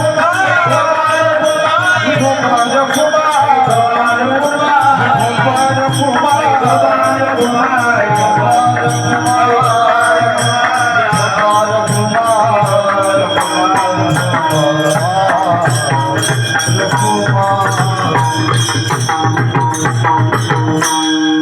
नाना, कीर्तनकाराला जर सुटायचं असेल तर नुसतं पाया पडायला लावायचं नाही बरं का? त्यांनी सुद्धा पाया पडायचंय, नाही तर नुसतं लोकांनाच पाया पडायला लावून घे गुतून. कीर्तनकाराला सुटायचं असेल तर पहिलं त्यांनी पाया पडलं पाहिजे. नम्र झाला भूता त्यानेच कोंडिले अनंता. आणि जर ताट राहिलं ना असा ताट, महापुरे झाडे जाती. जे नदीला महापूर आला, असा मोठा महापूर आला, प्रचंड पाऊस झाला आणि त्या नदीमध्ये ती मोठमोठाली झाडं होती बरं का. इतके मोठमोठाले का अशी नजर पुरत नव्हती, एवढी मोठमोठी झाडं होती. आणि ते असे त्या महापूर आल्याच्या नंतर असे ताटचे ताट उभे राहिले. अहो तो महापूर काय सामान्य ना, मुळा सगळं उकडून फेकले, त्यांचा परत तपास सुद्धा लागला नाही बरं का. जे ताट होते ते बरं का. पण त्या नदीमध्ये एक लवळ नावाचं गवत होतं. तुमच्याकडे माहिती आहे ना, माहिती ना, ते लवळ नावाचं गवत होतं ना. तो महापूर आल्याच्या नंतर त्याने त्याला आलिंगनच घातलं. नम्र झालं, ते नम्र झालं. आणि म्हणून महापुरे झाडे जाती तेथे लवाळे वाचती. म्हणून तुम्हाला सुद्धा वागता आलं पाहिजे, तुम्हाला सुद्धा पाया पडता आलं पाहिजे कीर्तनकारांना, तेव्हाच तुम्ही सुटणारे. आणि म्हणून जाता जाता सांगून देतो, एक मोलाचा संदेश सांगून देतो, लक्षात घ्या. हे एवढं सगळं जमवणं एवढं सोपं नाही. परमार्थ एक वेळेला वस्ताऱ्याच्या धारेवर चालणं सोपं आहे बरं का बाबा. वस्ताऱ्याच्या धारेवर चालणं एक वेळेला सोपं आहे, पण परमार्थामध्ये मार्गक्रमण करणं फार कठीण आहे. परमार्थाच्या वाटेवर चालणं फार कठीण आहे. लय अडचणी, लय अडचणी. पण तुमच्याकडं बऱ्यापैकी प्रतिसाद आहे. म्हणून आपल्या गावामध्ये जे कोणी आपल्या गावातले भजनी असतील, टाळकरी असतील, वादक असतील, दोन शब्द बोलत असतील, प्रवचन करणारे असतील, आपल्या गावातले कीर्तनकार असतील, आणि आपल्या गावामध्ये कोणी ज्येष्ठ मंडळी जर बाबांच्या सानिध्यामध्ये राहिलेली असली ना, त्यांचं महत्त्व जर आपल्याला कळत नसेल आणि आपल्या माणसाला जर आपण मोठेपणा देत नसाल आणि त्याचं तोंड भरून जर कौतुक करत नसेल ना, तर काहीच उपयोग नाही. जात मग काही उपयोग नाही, काही उपयोग नाही. अहो तुमच्या आमच्यासाठी ते उदाहरणं ठेवून तुकोबाराय सामान्य होते का? सदेह वैकुंठाला तुकोबाराय गेले. पुरुषार्थ आहे तुकोबारायांचा, भक्ती क्षेत्रामधला पुरुषार्थ आहे. सदेह वैकुंठाला गेले तुकोबाराय. पण लक्षात ठेवा, तुकोबाराय कुठं जन्म कुठं झाला? कुठं झाला? देऊला. देऊला. आता मला सांगा, देऊच्या लोकांना त्यांचं महत्व कळालं का? ज्ञानेश्वर महाराज आळंदीला मध्ये, आळंदीच्या लोकांना त्यांचं महत्व कळालं का? कळालं. घोटीत श्रीपाद बाबांचं कार्य याला कर्मभूमीत बाबांची घोटी कळालं का? घोटीच्या लोकांना मोजके 2-4 लोक आहेत एकदम अगदी. कळालं घोटीच्या लोकांना. तसं आपलं होता कामा नये हे आपले म्हणून एक प्रमाण देतो तुम्हाला. मथुरेशी कृष्ण जन्मला पाही, फार शिकण्यासारखं बरं त्याच्यातून लिहून घ्या तुम्ही लिहून. मथुरेशी कृष्ण जन्मला पाही, परी गोकुळीच्या सुखापार नाही. तैसा तुकोबाचा प्रेमा पाही, लोह गावी लुटला. अहो तुकोबाला कळाले नाही. तुकोबारांना मारणारे, तुकोबारांना हात उचलणारे देहूतलेच होते. तुकोबारांचा गाथा इंद्रायणीच्या डोहामध्ये बुडवणारे देहूचेच होते. तुकाराम महाराजांना त्रास देणारे देहूचेच होते. पण तुकाराम महाराजांचं भक्ती, तुकाराम महाराजांचं प्रेम, तुकाराम महाराजांचा जिव्हाळा आणि तुकाराम महाराजांची विशेष अलौकिक असणारी भक्तीचं वर्णन ऐकणारे कोण होते? लोह गावी तुकोबारांचा आजोळ. मागाशी विषय निघाला आजोळ म्हणजे आईचं माहेर, बरोबर ना? आजोळ म्हणजे मला माहित नव्हतं बरं का. मागाशी इथं सहज विषय निघाला माझ्या मते पिंपरखेडला भगवान बाबांच्या घरी, तेव्हा ते कळालं. हा, तैसा तुकोबाचा प्रेमा पाही, लोह गावी लुटला. अहो तिथल्या लोकांना नाही कळाले.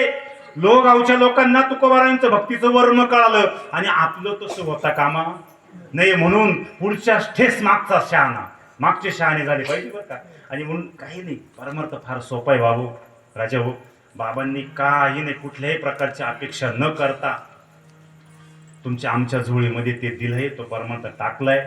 त्याचं चिंतन करा, नामस्मरण करा, त्याच्यावरती आरूढ राहा, तेवढा श्रद्धा, तेवढा भाव, आणि त्या चिंतनाने फक्त आपलं परिवर्तन करून घ्यायचंय जीवनामध्ये. परमार्थ म्हणजे परिवर्तन आहे ना.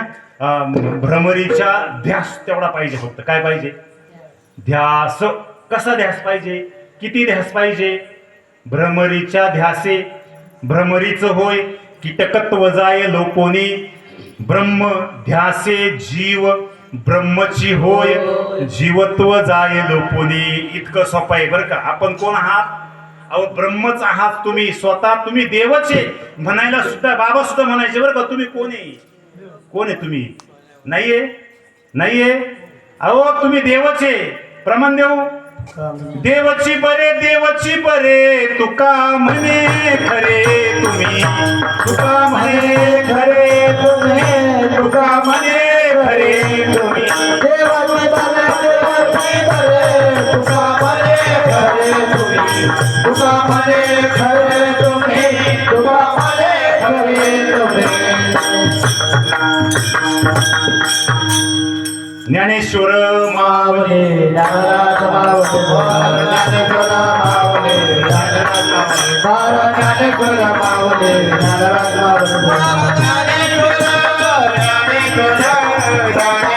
मावले, ज्ञानेश्वर मावले ज्ञानराज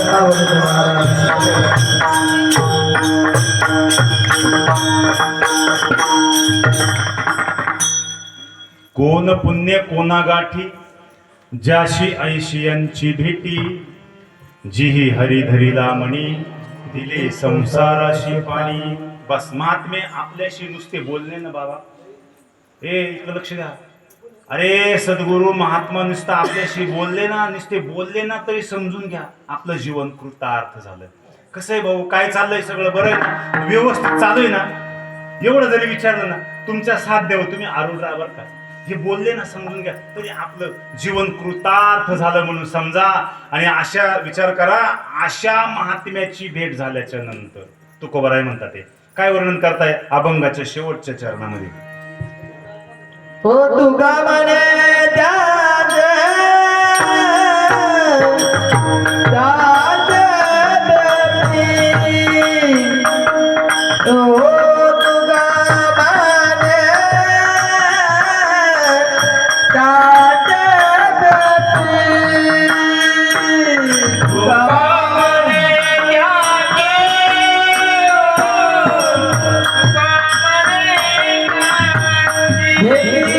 तुका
दिले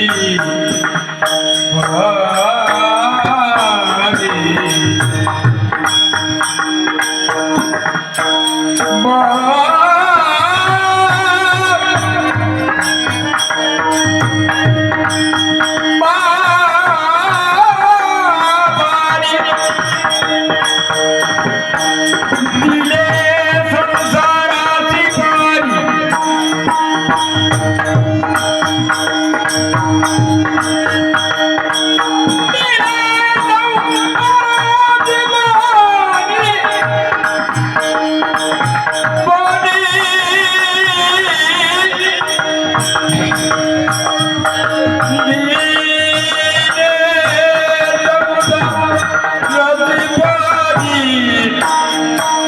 पाणी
सुटायचं जर असेल ना, सुटायचं असेल तर वर्गणी पहिली जमा करा आणि हिशोब मागू नका.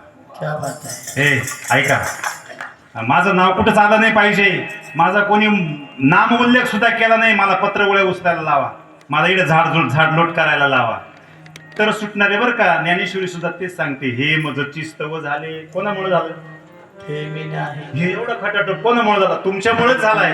101% तुमच्यामुळे, तुम्हीच करणारे. लक्षात घ्या, हे मजची स्तव झाले तुमच्या सगळ्या साधकांच्या प्रयत्नातून झालंय. परी म्या नाही केले, आईशे ज्याने जाणितले तो सुटला गा. एवढी युक्ती वापरा राजे हो, बस तुम्ही 100% सुटलेच म्हणून समजा.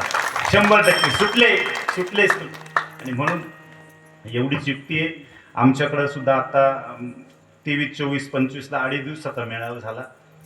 गुरुवारी गायकवाड ताई आणि त्यांच्याबरोबर पहिले काका यायचे आणि तिकडून यायचे, ते नगरहून यायचे, दिवसभर दमून थकून यायचे. संध्याकाळचं कीर्तन आणि त्याच्यानंतर पुन्हा बैठक व्हायची. सगळे लोक, बरेचसे साधक मंडळी. एवढी लवकर सुट्टी नाहीये. आता आपल्याला 5 मिनिटं जरी उशीर झाला तरी आपण लगेच घड्याळाकडे पाहतो.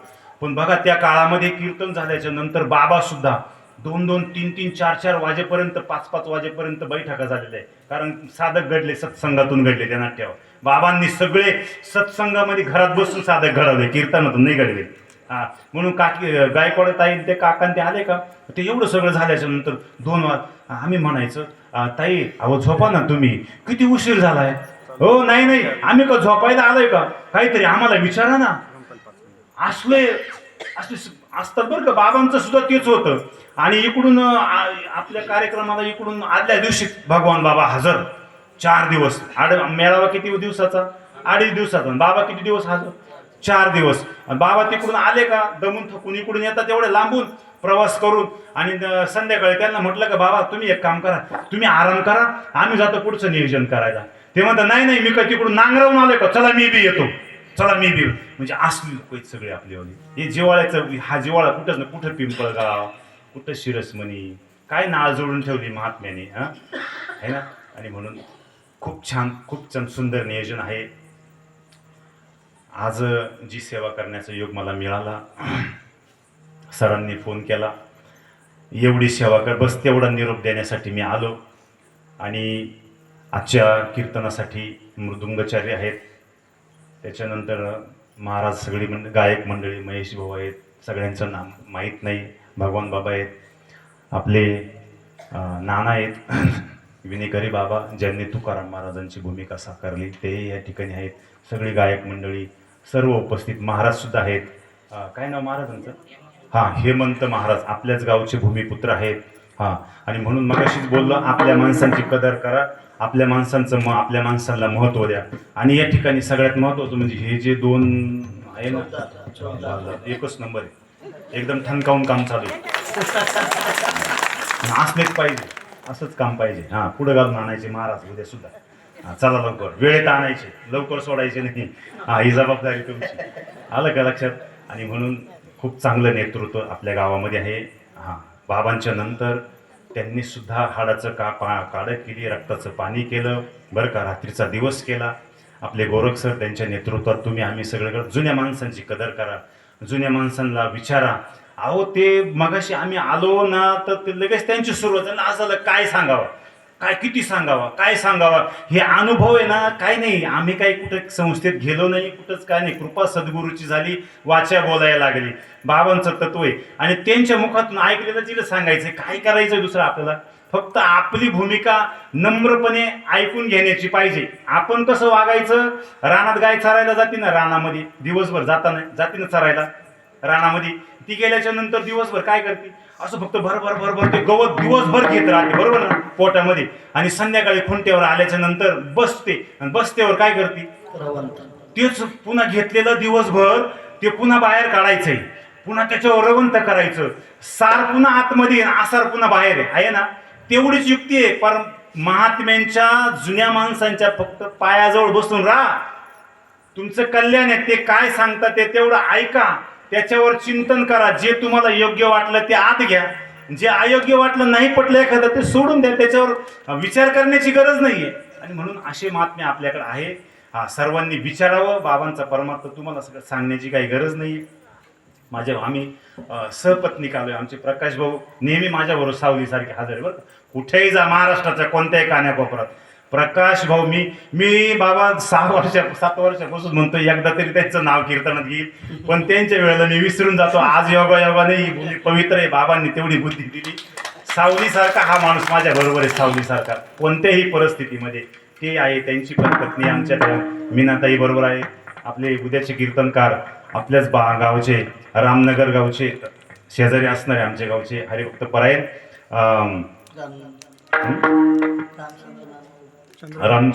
चंद्रभान महाराज उकाडे, हा, ते सुद्धा या ठिकाणी हजर आहे. आता उद्या त्यांची सेवा होईल. आणि म्हणून झालेली सेवा, काही चुकला असेल, या वाणीतून काही चुकीचा शब्द गेला असेल, जो कोणाच्या अंतकरणाला भिडला असेल, बघा, कोणाचं अंतकरण दुखावण्याचा प्रयत्न मुळीच नाही. जे माझ्या श्रीपाद बाबाचं, रामदास बाबांचे जे परमार्थामध्ये जे आहे तो निरोप राईट फाईट देण्याचं काम केलं, त्याच्यामध्ये कुठलीही भेसळ नाही. पण तरीसुद्धा बुद्धीचा कधी कधी होत नाही का, कमी जास्त होऊ शकतं. म्हणून कोणाच्या अंतकरणाला जर भिडला असेल तर उदार अंतकरणानं मायबाप या नात्याने माफ करतात अशी अपेक्षा ठेवतो. झालेली सेवा संत श्रीपाद बाबा, रामदास बाबा दोनही महात्म्यांच्या चरणावर समर्पित करतो. सर्व गुणीजनांच्या चरणावरती समर्पित करतो. सरांच्याही चरणावरती समर्पित करतो. आणि तुम्हा सर्व विशेष करून, बरं का, विशेष करून तुम्हा सर्व सज्जन मायबापांच्या चरणावर सेवा समर्पित करून सेवेला पूर्ण विराम. जय विठ्ठल, जय हरी विठ्ठल.